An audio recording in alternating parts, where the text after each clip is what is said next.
मेरे अच्छे दोस्त ने मुझे 10 लाख रुपए दिए ताकि मैं उसकी जगह ब्लाइंड डेट पर जाऊं, लेकिन सामने बैठी फीमेल सीईओ को देखकर मेरे मुंह से पहला सेंटेंस ही निकला कि तुम्हें एक चांस दे रहा हूं कि मुझे इंप्रेस करके दिखाओ। लेकिन फीमेल सीईओ मेरी सारी एक्टिंग देखने के बाद एंग्री होने की बजाय मुस्कुराई और बोली, मुझे लगता है तुम बहुत इंटरेस्टिंग हो, चलो हम रजिस्टर करवा लेते हैं। मैं तो वहीं फ्रीज हो गया। अगले ही मोमेंट में अपने हाथ में रेड मैरिज सर्टिफिकेट देख रहा था। लगता है मैंने गलती से अपने दोस्त की ब्लाइंड डेट वाली लड़की से शादी कर ली। इतने में दोस्त का कॉल आया और बोला, यार तूने उस लड़की को इग्नोर क्यों किया? तो मेरे पास जो है वो कौन है? दूसरी तरफ से आवाज आई, हूं मैं तो तुम्हारी बीवी हूं। यार रूम नंबर गलत हो गया, 699 था, लीन बे। वहीं फ्रीज हो गया। और ये सब इसलिए हुआ क्योंकि रूममेट की फैमिली वाले शादी के लिए प्रेशर दे रहे थे और उसने कहा, भाई इस ब्लाइंड डेट को थोड़ा हैंडल कर दे, बस इसे फ्लॉप करवा देना, मैं तो बिल्कुल नहीं जाने वाला। लेकिन गॉडफादर का नाम सुनते ही मैं तुरंत ब्लाइंड डेट पर जाने को तैयार हो गया। 2 घंटे बाद मैं उस तय रेस्टोरेंट पर पहुंचा और रूम 6 में गया, जहां वेटर के साथ प्राइवेट रूम में घुसा तो एक बेहद खूबसूरत औरत नजर आई जिसने अपनी एम्बर आंखें उठाकर मुझे देखा और मैं आराम से उसके सामने वाली चेयर पर बैठ गया और पैर फैलाकर बैठ गया। मेरे दिमाग में आया कि खूबसूरत और बेहद अग्रेसिव फीमेल बॉस, ऐसी औरत को जो बात बिल्कुल बर्दाश्त नहीं होती वो है। मर्द का दबाना और तुच्छ समझना अगर थोड़ी मामाज बॉय वाली हैबिट भी हो तो वो एकदम गेम ओवर। उसने पूछा, क्या तुम शायद मेरी फैन हो या कोई एडमायरर? मैंने कहा, नमस्ते, मैं तुम्हारा ब्लाइंड डेट पार्टनर हूं। उसने हैरानी से कहा, ब्लाइंड डेट पार्टनर मेरा, तुम श्योर हो? मैंने कहा, हाँ बिल्कुल ठीक है, क्योंकि हम यहाँ आ ही गए हैं तो सीधे बात करता हूँ। शादी के बाद तुम घर पर रहोगी और बच्चों को संभालोगी। घर के सभी छोटे बड़े डिसीजंस मेरी माँ की मर्जी से होंगे। मैंने बात खत्म की और पूछा, कोई ऑब्जेक्शन? मैं मन में हंसा कि सच में मैं तो जीनियस हूँ, ये डायलॉग एकदम परफेक्ट था। लेकिन वो औरत एक्सप्लोसिव होने की बजाय बोली कि यह एक्सपीरियंस काफी नया है कि आज तक कोई मर्द मेरे सामने इस तरह बकवास करने नहीं आया। उसने कहा, तुम इतनी देर से मेरे सामने बैठे हो, सच में पहचाना नहीं? मैंने कहा, पहचानना वहचानना क्या, ब्लाइंड डेट पर इतना कॉन्फिडेंट मत रहो। वांग जी कहकर मैंने उसे गलत नाम लिया जो एक और किलर ब्लो था, क्योंकि मुझे पता था दूसरी साइड का सरनेम जांग है। उसने मन में सोचा, इंटरेस्टिंग है, ये बंदा एक्चुअली बुरा नहीं है, सारा कीचड़ खुद पर डाल रहा है। उसने कहा, हाँ या ना, बस एक वर्ड में बताओ, मेरा टाइम बहुत कीमती है। मैंने कहा, एक्चुअली मुझे लगता है तुम काफी अच्छी हो। वो हैरान हो गई और बोली, क्या मुझे सुनाई नहीं दिया? मैंने कहा, तुम ब्लाइंड डेट पर नहीं आई क्या? उसने कहा, मैं अभी अग्री करती हूँ। मैं सोचने लगा, आजकल की लड़कियों का टेस्ट इतना अलग है, क्या यह सामने वाली औरत तो रूल्स के हिसाब से नहीं चल रही? तभी दोस्त का कॉल आया और बोला, यार तू कहाँ फंसा है? वो लड़की तो वेट करते करते इरिटेट हो गई। मैंने कहा, मैं तो यही हूँ। दोस्त ने बताया कि रूम नंबर गलत हो गया था, 699 था। मैंने उस औरत से माफी मांगी कि थोड़ी मिसअंडरस्टैंडिंग हो गई। उसने कहा, कोई बात नहीं, एक्चुअली मिसअंडरस्टैंडिंग भी एक अलग तरह की शुरुआत होती है। मैंने मुस्कुराते हुए हाथ हिलाया और जांग वांटिंग का चेहरा देखने की हिम्मत नहीं हुई और वहां से भाग गया। मैंने खुद को कंपोज किया, रूम 9 का डोर खोला तो एक अच्छी खासी खूबसूरत औरत बैठी थी। मैंने कहा, नमस्ते, मैं ब्लाइंड डेट के लिए आया हूँ, क्या आप शेंजी हैं? दूसरी तरफ जांग वांटिंग अभी की मिसअंडरस्टैंडिंग वाली घटना याद करके मुस्कुरा रही थी और उसे माँ की चिंतित आंखें याद आईं जिन्होंने कहा था, वांटिंग घर की प्रॉपर्टी इतनी है कि तुम्हारी पूरी जिंदगी आराम से कट जाएगी, और अगर तुम स्टार बनना चाहती हो तो मैं नहीं रोकूंगी, लेकिन लड़कियों को अपनी जिंदगी का साथी भी ढूंढना चाहिए। तुम 26 की हो गई। वांटिंग ने कहा था, तुम चिंता मत करो, मैं ध्यान रखूंगी, जब कोई सही मिला तो डिसाइड कर लूंगी। माँ ने कहा था, मेरी अच्छी बेटी सही मिले तो जल्दी से पकड़ लो, अच्छे मर्दों के पीछे बहुत लड़कियां होती हैं, पक्का हो जाए तो घर लेकर आ माँ को दिखाने। और सोचा कि उन सभी मर्दों में से यह लड़का एकमात्र ऐसा था जिसके साथ कंफर्टेबल फील हुआ, तो एक्चुअली उसके साथ ट्राई किया जा सकता है। उसने वेटर से पूछा कि अभी मेरे रूम से जो लड़का गया वो किस रूम में गया। रूम 9 में। जब मैं मेंटली प्रिपेयर हो रहा था तभी धीरे से नॉक हुई। मेरे रिएक्ट करने से पहले ही जंग वांटिंग ने डोर खोला और ग्रेसफुली अंदर आई, लंबी लेग स्कर्ट की स्विंग में दिख रही थी। मैंने कहा, ये दीदी, मैंने तो माफी मांग ली थी, अब तुम यहाँ क्यों आई? उसने कहा, लेकिन ब्लाइंड डेट अभी खत्म नहीं हुई। उसने समझाया कि छोटे भाई, मिसअंडरस्टैंडिंग भी एक अलग शुरुआत होती है, और तुम मेरे रूम में आए, मुझसे थोड़ा फ्लर्ट किया और चले गए, इसकी थोड़ी प्राइस तो देनी होगी। मैंने पूछा, कौन सी प्राइस? उसने कहा, भाई लगता है हमें सही से बात करनी होगी। उसने बताया कि उसे जनरली लेक्चर देना पसंद नहीं, शॉर्टकट्स लेना पसंद है। मैंने सोचा, ये दीदी का क्या बैकग्राउंड है, ये एटीट्यूड तो फेक नहीं लग रहा। मैंने शेंजी से माफी मांगी और कहा, इस सिचुएशन में हम आगे नहीं बढ़ सकते, बस यही कहना कि गलती मेरी थी। फिर जांग वांटिंग के साथ चल दिया। गाड़ी में उसने कहा कि उसे दूसरे की चीज उठाने में कोई प्रॉब्लम नहीं। मैंने पूछा, दीदी तुम इतनी खूबसूरत हो, तुम्हारे पीछे तो बहुत लोग होंगे, मुझे ही क्यों पकड़ रखा है? रास्ते में कहीं उतार दो, यहीं अलग हो जाते हैं। उसने कहा, तुम्हें गर्लफ्रेंड नहीं चाहिए, ये मैं समझ सकती हूँ, लेकिन तुम्हारे पेरेंट्स समझेंगे उन्हें, शायद इतनी फ्रीडम नहीं दी होगी कि तुम हमेशा सिंगल रहो, नहीं तो वो ब्लाइंड डेट पर क्यों भेजते? मैंने उसे नहीं बताया कि मैं दोस्त की जगह आया हूं, लेकिन उसने सही पॉइंट किया। घर पर शादी के लिए प्रेशर शुरू हो गया है, उसने कहा कि हम दोनों की सिचुएशन सेम है, क्यों ना हम फेक बॉयफ्रेंड गर्लफ्रेंड बन जाएं, पेरेंट्स के सामने साथ रहें और नॉर्मली अलग अलग जिंदगी जिएं। मैंने सोचा दीदी इतनी खूबसूरत और टैलेंटेड है, कोई भी पेरेंट इन्हें नापसंद नहीं करेगा। घर जाकर पेरेंट्स को हैंडल करने में ये एकदम परफेक्ट रहेगी। मैंने कहा ठीक है, मैं अग्री करता हूँ। उसने कहा डील हो गई, इसी मोमेंट से हम बॉयफ्रेंड गर्लफ्रेंड हैं। फिर उसने बताया उसका नाम वांटिंग है, उम्र 26 साल, और मैंने बताया लिनबे 25 साल। उसने कहा 25 सच में छोटे भाई हो, एक बार दीदी बुलाओ तो। मैंने कहा बिल्कुल नहीं। उसने पूछा मुझसे पहले कितनी ब्लाइंड डेट्स हुई। मैंने कहा तुम्हें क्या लगता है? उसने कहा ठीक है, चलो छोड़ो, आगे से ऐसा मत करना। मैंने सोचा ये औरत पहले दिन से ही जेलस हो रही है। फिर दोनों गैराज से बाहर निकले और लिनबे ने सामने की विला देखी और सोचा इतनी बड़ी प्रॉपर्टी, ये दीदी तो सच में रिच है।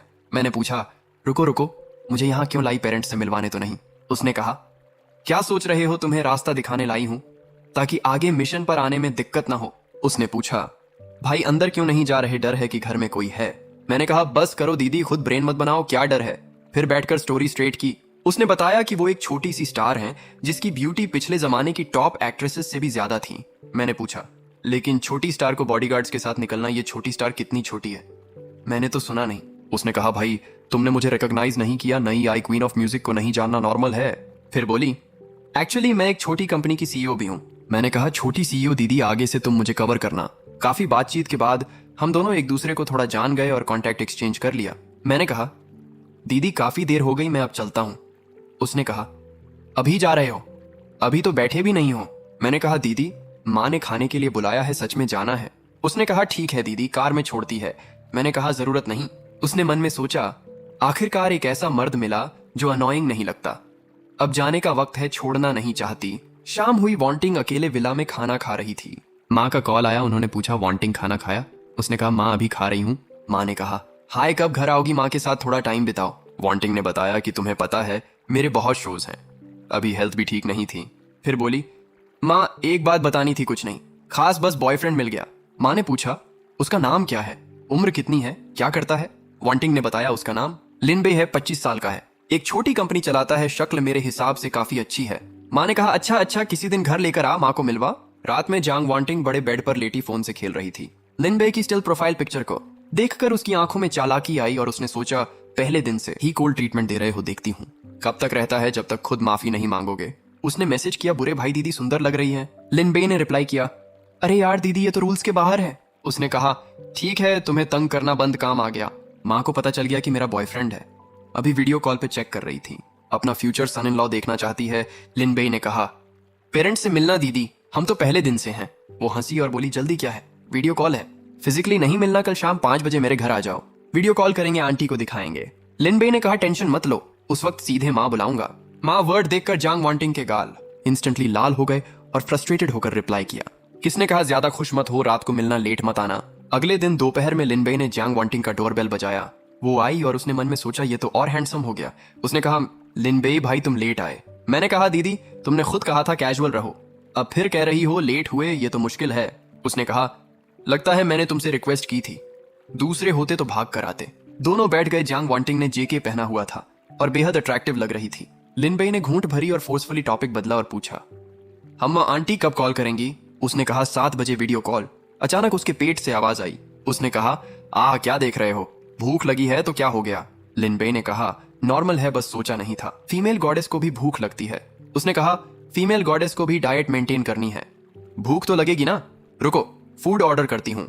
लिनबे ने कहा तुम डिलीवरी मंगाओगी, मर्द को डिलीवरी से ट्रीट करोगी, मैं तो घर पर प्रॉपर खाना खाता हूँ। उसने कहा यह होटल डिलीवरी है, बहुत एक्सपेंसिव है। लिनबे ने कहा फिर भी डिलीवरी तो है। उसने पूछा तो बताओ क्या करें? लिनबे ने कहा दीदी क्यों ना मैं नूडल्स बना दूं। वो हैरान हुई कि तुम्हें खाना बनाना आता है। लिनबे ने कहा थोड़ा बहुत। ये हैरानी की बात थी कि जो लड़का हमेशा डिलीवरी मंगाता है उसके फ्रिज में सब कुछ था। लिनबे बड़े एक्सपर्ट तरीके से नूडल्स बनाने लगा। नूडल्स को कोल्ड वाटर में रखा, ऑलिव ऑयल लगाई, बीफ मैरिनेट किया, सब कुछ परफेक्टली होता रहा। जांग वांटिंग एक तरफ से देखती रही। उसकी ब्रॉड बैक देखकर उसके दिल में एक अजीब सी वार्म फीलिंग आई जो काफी दिनों से नहीं आई थी। लिनबे ने पूछा दीदी मुझे क्यों देख रही हो, मेरे फेस पर कुछ है? उसने कहा बहुत सोचते हो, मुझे डर था कहीं गंदी चीज न डाल दो। थोड़ी देर बाद luxury beef sea food noodles की 2 बोल्स टेबल पर आ गईं। खुशबू लाजवाब थी। जांग वांटिंग ने खाया और बोली बहुत स्वादिष्ट। लिनबे ने कहा देखो क्या देख रहे हो, फीमेल गॉडेस को खाते नहीं देखा? लिनबे ने कहा देखी है, एक क्यूट हैमस्टर की तरह। उसने कहा मत देखो, बताओ कुकिंग कितने दिन से सीखी है, क्या किसी लड़की के लिए सीखी? लिनबे ने कहा, दीदी क्या सोच रही हो, नेचुरल टैलेंट है बस। उसने सोचा नहीं सोचा था भाई इतना सरप्राइज करेगा, पता नहीं अगला सरप्राइज कब होगा। रात 7 बजे दोनों स्टडी रूम में आए।